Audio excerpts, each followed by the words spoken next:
Mitos atau fakta? Pola makan nabati bikin ibu dan anak kekurangan zat besi, B12, dan vitamin D. Anggapan bahwa pola makan vegan atau vegetarian sama dengan kurang zat besi itu belum tentu benar. Tergantung orangnya makan apa. Sumber nabati tinggi zat besi meliputi rumput laut, mikroalge, sayuran hijau, kacang-kacangan, tempe, tahu, whole grains, biji-bijian, dan lain-lain. Itu zat besi pada tempe itu tinggi sekali. Kenapa?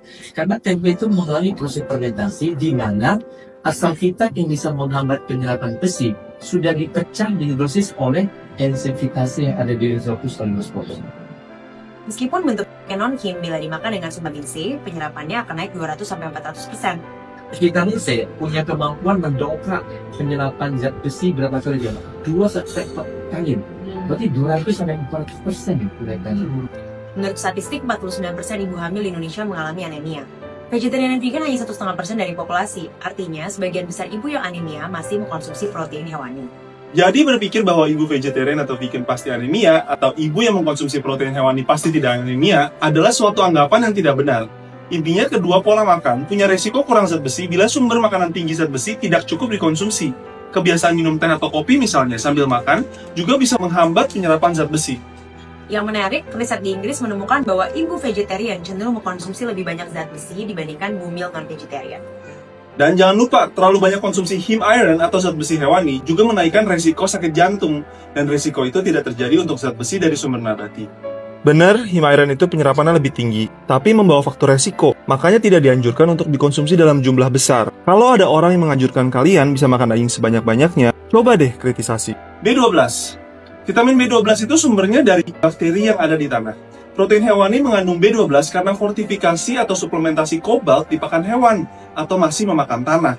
Di pola makan nabati, sama seperti hewan ternak, anjurannya adalah suplementasi atau makan makanan terfortifikasi. Tapi kita di Indonesia sangat beruntung karena tempe di Indonesia mengandung B12. Dr. Susianto, yang juga dikenal sebagai tempe doctor, menemukan bahwa tempe di Indonesia mengandung vitamin B12 banyak 3,9 mikrogram per 100 gram. AKG B12 harian kita adalah 4 mikrogram per hari. Jadi pecinta tempe, kita aman. Ada satu case report 20 tahun lalu di mana ibu vegan anaknya mengalami kekurangan vitamin D.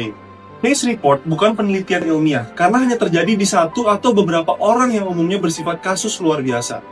Jadi case report tentang satu ibu vegan yang kekurangan vitamin D tidak bisa dipakai sebagai alasan ilmiah mengeneralisasi bahwa semua orang vegan itu kekurangan vitamin D. Perlu dianalisa, ibu tersebut kena sinar matahari setiap hari atau enggak, makan sumber vitamin D atau enggak, dan sebagainya. Sumber vitamin D di pola makan nabati bisa didapatkan dari mikroalga seperti chlorella, jamur, tahu, susu kedelai terfortifikasi, dan suplemen vitamin D. 33% orang Indonesia kekurangan vitamin D.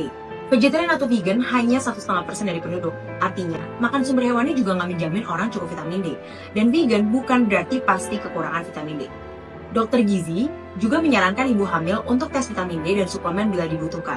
Bayi ASI juga disarankan minum vitamin D kok terlepas dari pola makan ibunya. Jadi pola makan nabati yang direncanakan dengan baik itu bisa mencukupi kebutuhan zat besi, vitamin B12, dan juga vitamin D. Saya sarankan lakukan tes darah untuk cek status nutrisi kita. Koreksi pola makan atau suplementasi sesuai kebutuhan. Teman-teman pada suplementasi vitamin D nggak? Kapan terakhir kali tes darah? Share dong di kolom komentar.